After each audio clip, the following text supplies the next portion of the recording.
thunder of jets in an open sky, a streak of gray, and a cheerful...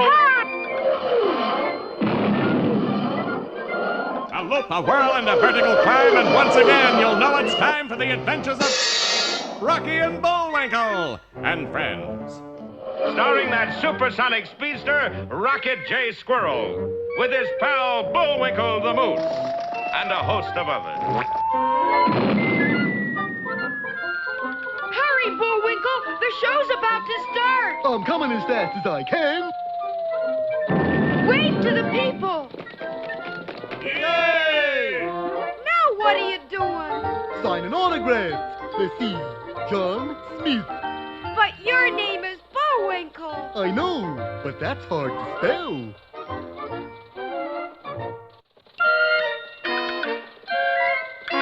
We're gonna have a lot of fun. Come on and join us. Sure, there's always room for one more.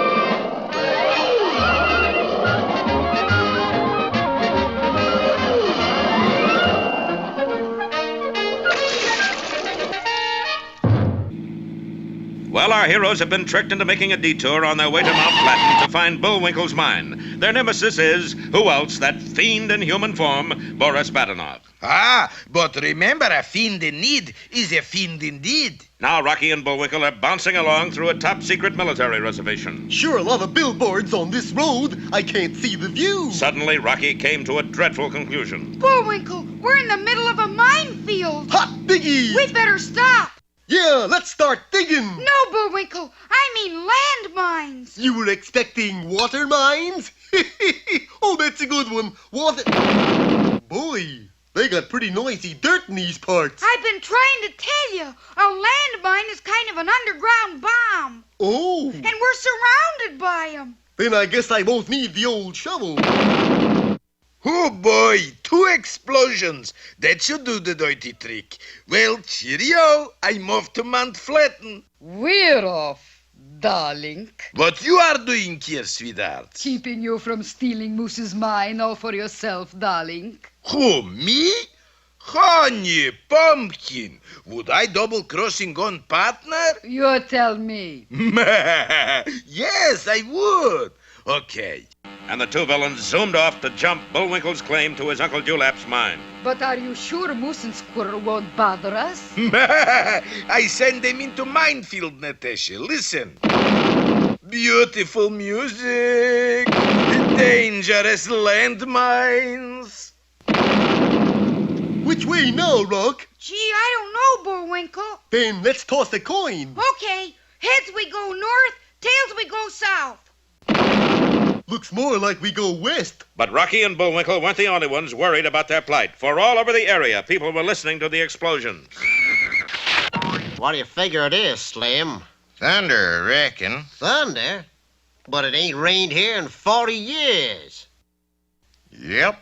I figure rain's just about due. In a nearby Indian village, the people flocked to their medicine man to find the reason for the noises from the sky. Oh, owl who never sleep is great money too angry.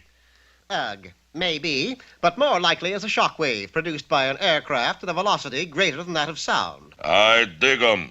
He says it's probably sonic boom. And at a secret launching pad headquarters in the middle of the desert, there was general consternation and his staff of missile experts. Gentlemen, this is the most top-secret hush-hush base in the whole country, right? Yes, General. Well, listen. Does that sound hush-hush to you? No, General. Radar shows there are 2 nitwits wandering around in the minefields. They must be silenced. Yes, General. And I don't care how. Yes, General. And so, in just a few minutes, 2 huge steel monsters rumbled toward our friends, their guns ready to blast them sky high. Uh-oh. What are they, Rock? Tanks, Bullwinkle. I said tanks, Bullwinkle. Oh, do I have to say it? You better. Our time is running out. Okay. You're welcome. Too late. Be sure to see our next episode, two flying ghosts, or high spirits. And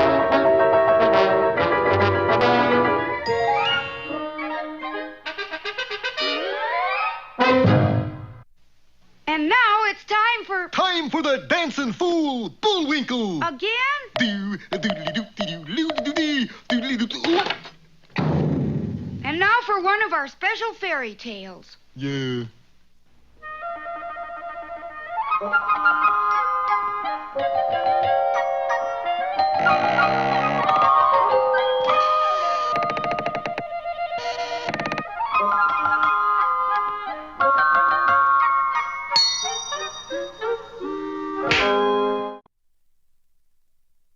It was once spoken that, Gratitude is a quality not limited to man. though just why it was spoken, no one has ever been quite certain. For at the time of this saying, there lived a poor slave named Androcles. My friends call me Andy. However, he was seldom called Andy because I don't have any friends.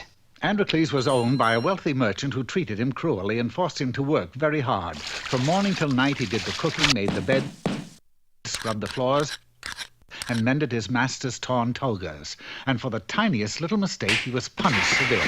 Hold still, master. There's a fly on your nose. Don't hit him with that, you idiot. You'll hurt me. Get the fly spray. Yes, master. Got him. All right, that did it. Now you know what's going to happen to you. No, master. Not that. Ah, but the merchant showed him no mercy. He made him stand in the corner for 2 hours. Time after time, Androcles tried to please his master and win his gratitude, but never with any success. Come, master. I have prepared a nice hot bath for you. Well, how nice. Oh! Was the water a tiny bit too hot for master? And, of course, he was again severely punished. I can't stand another minute of this inhuman punishment. I'll run away, and I'll search the world for someone who will give me gratitude for what I do. And so he did. For that very night, as his master lay sleeping, he stole out of the house and scurried away into the darkness. The next morning, Androcles was deep in the forest where he was certain his master would never find him. He was walking along his merry way when suddenly a voice called to him from a dense thicket. Oh there, stranger. Ho yourself. Who speaks? It is I. Androcles found himself face to face with the biggest, fiercest-looking lion he had ever seen. He was terrified and turned on his heels to flee and would have gotten away but for a huge tree that slightly blocked his path. Certain that the lion was upon him, he looked over his shoulder but noticed that the beast was simply lying there, moaning and whimpering piteously. What seems to be the trouble? I have a vicious thorn in my paw, and it hurts me terribly. Please have pity. Pull it out for me. Are you kidding? If I got that close to you, you'd grab me and eat me up. Oh, no, I wouldn't. Honest Injun. Remove the thorn. I will be your friend for life. The poor beast's pleadings were so convincing and he seemed so sincere that Androcles decided to take a chance. Careful now, careful. Hold still. Oh! The lion was overjoyed with relief and thanked Androcles profusely. You know, I really feel he's grateful. Oh, I am grateful. Androcles was very pleased, for he had finally earned gratitude for something he had done. He bid the lion farewell and went on his way. Several days later, however, fate struck Androcles a cruel blow, for he was captured by soldiers and taken to the city and thrown into the dungeon. It was there that he learned that he was to be used in the circus. Being in the circus isn't too bad. I mean, maybe they'll let me be a clown. It isn't that kind of a circus, friend. They're gonna throw you to the lion. This is sure gonna ruin my summer. The following day, the stands were filled, and the emperor and all his court came to view the spectacle. A hush fell over the arena. Androcles trembled. The signal was given. The steel door creaked open, and with a mighty roar, a gigantic, ferocious lion bounded into the arena. The beast had been kept without food for several weeks to make him even more fierce, and he shook his great head with rage. The quaking Androcles prepared to meet his fate when, suddenly, he recognized the lion as the same one from which he'd removed the thorn. A wave of relief swept over him as he shouted, Leo, wait, it's me, Andy. Do you remember me? Yeah. You took the thorn out of my paw. Right. right. And you were grateful because I did you a favor, so now you won't eat me. I sure am hungry. I know, but you still won't eat me. I'm your friend. They didn't feed me for 2 weeks. But you still won't eat me, will you? Will you? Lion 1, Androcles. Oh, dear, dear, dear. So as you can plainly see, dear friends, the moral to this story is that if you ever do a favor for a great beast with long teeth and sharp claws, and he tells you that he will be forever grateful, don't you believe him. Because you can just bet your boots that he's a lion.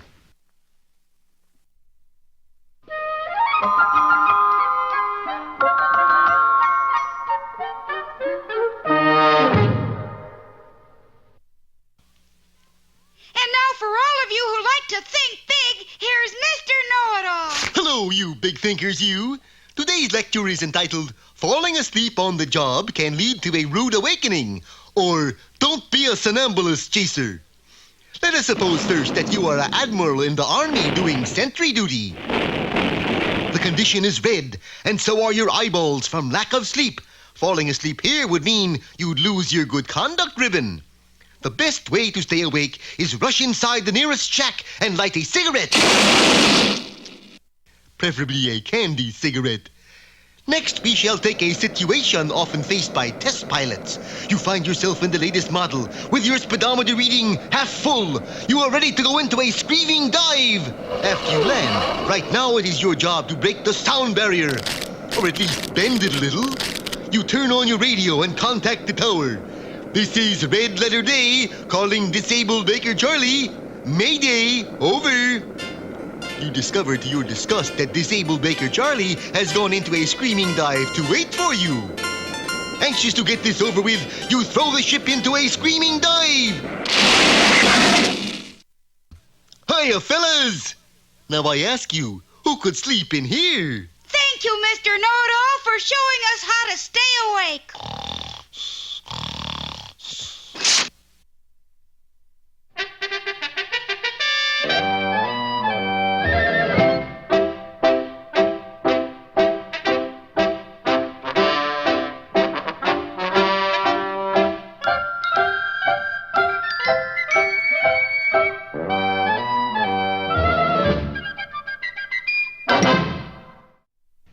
Hello out there, Peabody, Sherman, and way back here. Where to today, Mr. Peabody? Paris, Sherman. Illinois? Paris, France. To the laboratory of Europe's most distinguished biologist and chemist, Louis Pasteur. The date, Mr. Peabody? 1888, Sherman.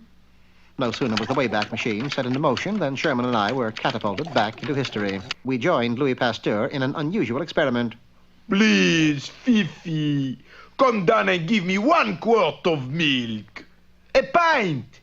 A thimbleful. Sacre bleu, it is hopeless. Your cow is obstinate, Monsieur Pasteur. Oui, and unless she gives milk, I cannot conclude my experiment on Louisization. Louisization?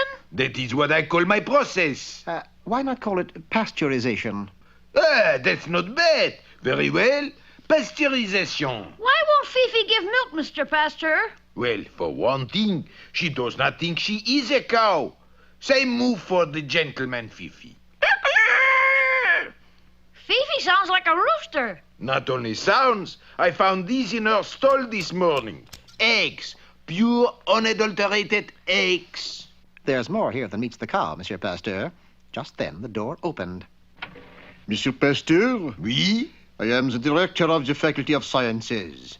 Are you prepared to conduct your experiment on Louisization? Pasteurization, monsieur. No, I am not prepared. I cannot give you any more time. You have until tomorrow morning. Without milk, I will never be ready. Then let's go out and get some. It seemed like a good idea, but unfortunately, the 4-H Club of France was holding a conclave in Paris, and when those children drank milk... I couldn't buy 1 quart. And all the cows I came across were in a state of exhaustion. Then the responsibility lies with Fifi. She must perform. We kept Fifi under observation, but her behavior was normal. That is, until the sun went down. She's heading for the door. Quick, stop her! No, let's see where she goes. There followed a fantastic tour of Paris. from the top of the Eiffel Tower, through the sewers beneath the city, and finally in a dark alley on the left bank of the Seine, Fifi entered a cellar. Perhaps she paints at night. Nothing that cow does would surprise me. Keep your voices low. Unless I'm wrong, and I never am, Fifi is keeping a rendezvous. Look into my eyes. You are a chicken. You are not a cow. You are a chicken. You will not give milk to Pasteur.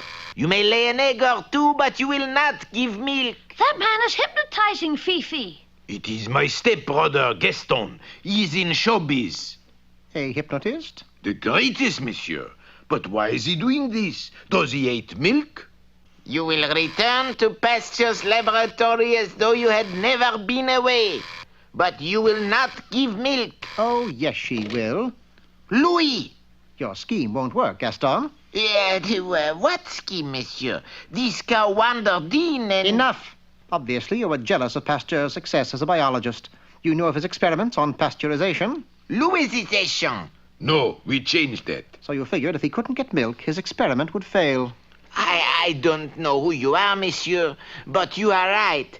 However, there is nothing you can do, because I will hypnotize all of you into thinking you are canaries. Focusing his evil eye, Gaston prepared to do his evil work. You are canaries. You are not what you are. Already, Sherman and Pasteur were beginning to fall prey to Gaston's hypnotic trance. That's when I pulled out my sunglasses and quickly shielded my eyes. You are a canary, a little teensy-weensy canary. Of course, Gaston was unaware the dark glasses acted as a reflector.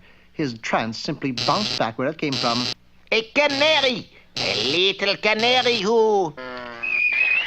Tweet, tweet, tweet, tweet, tweet, tweet, tweet, tweet, tweet, tweet. That ended Gaston's little game.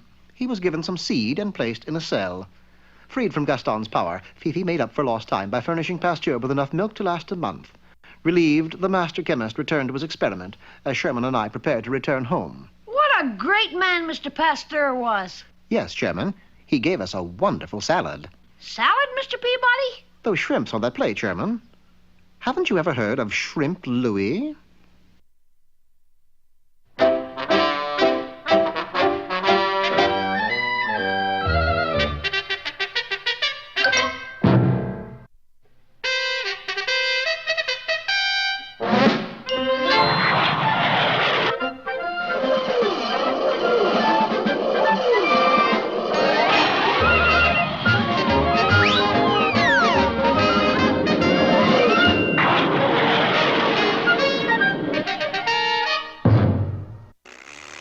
Well, happy days are here again for Boris and Natasha. Boris sent Rocky and Bullwinkle into a secret missile base where they immediately ran into a minefield. Then there was general consternation, and his staff, who sent a couple of tanks out to investigate intruders. The two tanks ground to a stop at the edge of the minefield.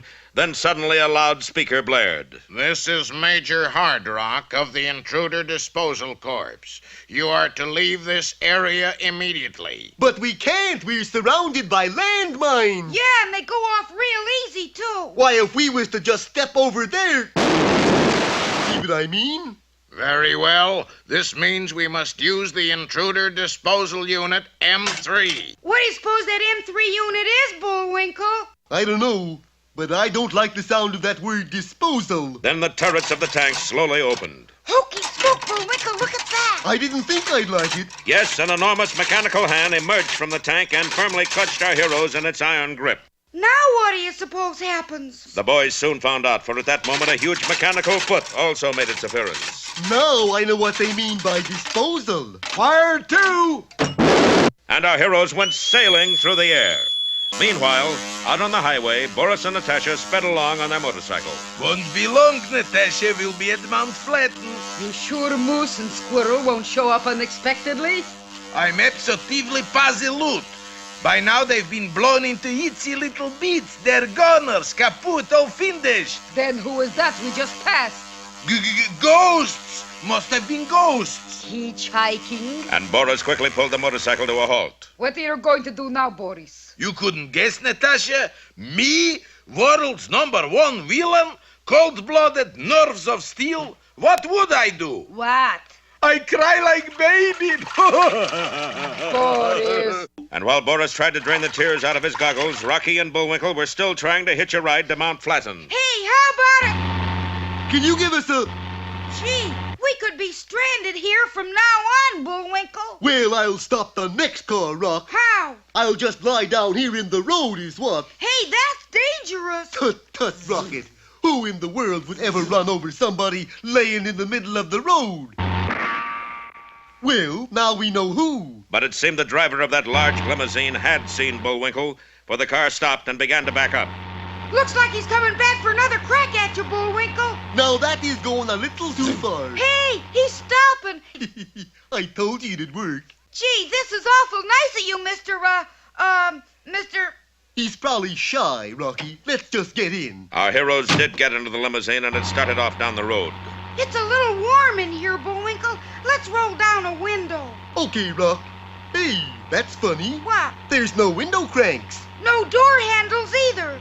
Hey, I don't like this, Bullwinkle. I'm not exactly crazy about it myself. Hey, mister, what kind of car is this anyway? But still the driver remained silent. For had our boys only known it wasn't a real driver at all, but only a dummy fastened to the wheel, and yet with no human hand to control it, the limousine roared on faster and faster toward...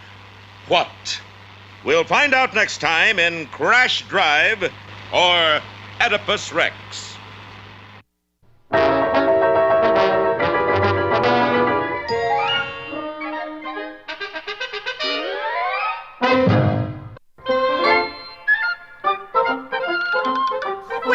Looks as if our time has just about run out. Mine must be a little slow. You got the credits, Bullwinkle? All on this itty-bitty card. Oop!